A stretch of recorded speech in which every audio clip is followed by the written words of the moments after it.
राजा धृतराष्ट्र हे जन्माने आंधळे होते, मात्र त्यांची पत्नी गांधारी आंधळी नव्हती.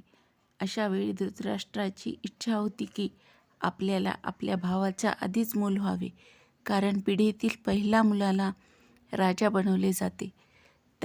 त्याने फार प्रेमाने आपले हे मत गांधारीसमोर व्यक्त केले. त्यानंतर गांधारी गरोदर राहिली आणि 9 महिने सरले. 11 महिने झाले तरी गांधारीला मूल झाले नाही. त्यानंतर धृतराष्ट्राला काळजी वाटू लागली. त्यानंतर त्यांना पांडवांना पुत्र झाल्याची बातमी मिळाली.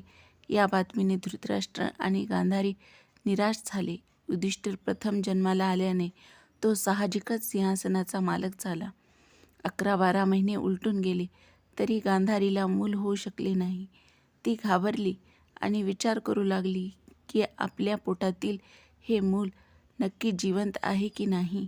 या विचाराने ती कासावीस झाली आणि एके दिवशी तिने एका सेवकाकडून काठी मागवली आणि आपल्या पोटात मारायला सांगितले. त्यानंतर गांधारीची गर्भपात झाला आणि काळ्या मांसाचा तुकडा तिच्या शरीरातून बाहेर आला, जे पाहून सर्वच खूप घाबरले आणि सर्वांनाही काहीतरी वाईट आणि अशुभ असल्याचे वाटू लागले. अचानक सगळीकडे भीतीदायक वातावरण निर्माण झाले आणि सर्व अशुभ चिन्हे पाहून ऋषीमुनींनी हस्तिनापूर सोडले. अशा वेळी गांधारीने त्वरित व्यासांना बोलवले आणि गांधारीने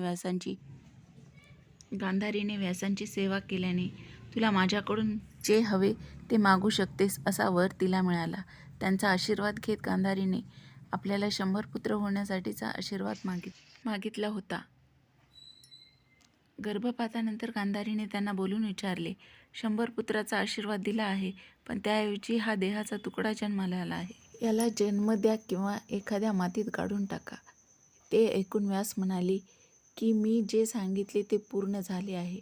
मांसाचा तुकडा आणा. त्यानंतर व्यासांनी तो तुकडा तळघरात नेला आणि 100 मातीची भांडी, तिळाचे तेल आणि सर्व औषधी वनस्पती आणण्यास सांगितले. त्यांनी त्या मांसाचे 100 तुकडे केले आणि एका भांड्यात ठेवले आणि मग त्याला तळघरात बंद केले.